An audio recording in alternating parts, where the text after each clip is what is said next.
A maioria dos católicos não sabe o que é ser católico. E por quê? Porque não conhece a sua história.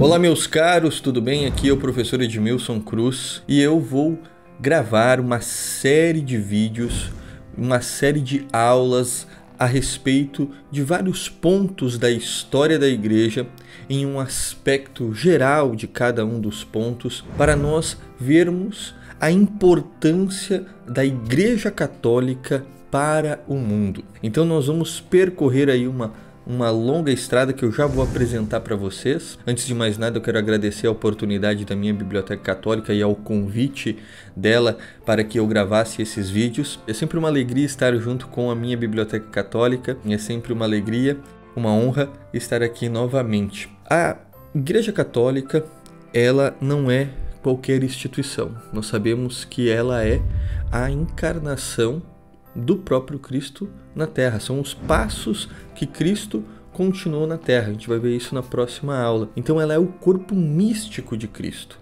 Então a igreja, ela não é apenas uma instituição política, ela não é apenas uma instituição social, ela não é uma espécie de ONG, não é uma agremiação de pessoas. A igreja, ela é o corpo místico de Cristo. E esse corpo místico de Cristo tem uma presença, uma força espiritual que governa o mundo. E isso fica muito claro quando nós olhamos para a história, principalmente usando aquilo que eu chamo, na verdade não sou eu que chamo, mas que os santos, os próprios historiadores católicos medievais, que vão chamar da teologia da história. O que é a teologia da história? É nós olharmos para o passado, mas não apenas observando aspectos políticos, aspectos econômicos, aspectos sociais, culturais, não apenas isso, mas olhando como Deus se manifestou no passado, como que foi a manifestação da providência divina no passado.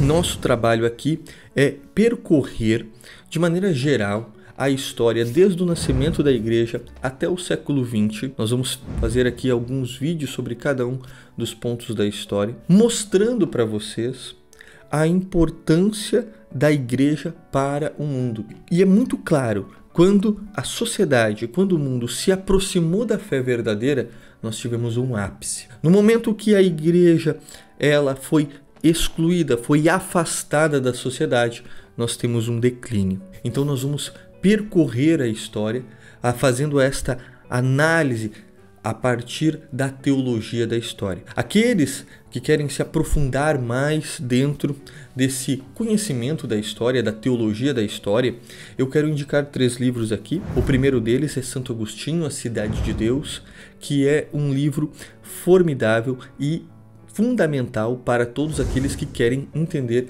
como que é esta ação de Deus na história. Porque Deus, ele age na história, ele está presente, ele nunca abandonou o homem. E a gente precisa identificar isso. Da mesma forma que Deus se apresentou no Antigo Testamento, ele se apresenta hoje. O segundo livro que eu quero indicar também é um discurso sobre a história universal de Jacques de Bossuet. Neste livro, ele faz um resumo de toda a história antiga e como que Deus foi se manifestando em cada uma das civilizações, no Egito Antigo, na Babilônia, na Pérsia, e ligando isso com o que Santo Agostinho ensinou. E nós temos também um livro muito importante do bispo Dom Prosper Guerin, chamado O Sentido Católico da História. Neste livro, ele coloca de maneira muito pontual, são apenas 100 páginas, qual é o sentido, como que um católico deve ver a história. Porque nós não podemos ver a história como as outras pessoas,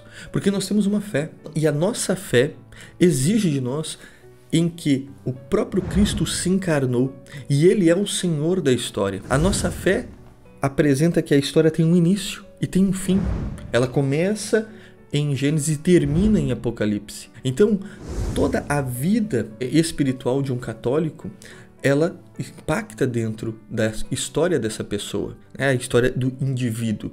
Da mesma forma, a instituição Igreja Católica, ela impacta dentro da sociedade. Então nós precisamos olhar para a história dessa maneira. E é desse modo, é neste sentido que nós vamos ver agora todo um processo da igreja desde o seu nascimento, a missão da igreja quando iniciaram as perseguições do Império Romano, a missão da igreja na conversão dos bárbaros, a missão da igreja na construção da civilização ocidental. Vamos comentar sobre as cruzadas, sobre a Inquisição, a questão da reforma, revolta ou revolução protestante. Vamos também tratar destes conceitos. Vamos ver a questão do afastamento da sociedade e da igreja a partir do momento da Revolução Francesa. Vamos comentar algumas coisas também sobre a Primeira e a Segunda Guerra Mundial. E por fim, nós vamos fazer uma conclusão sobre a missão dos católicos. Por quê? Porque hoje nós temos uma coisa que é bem engraçada. A maioria dos católicos não sabe o que é ser católico. E por quê?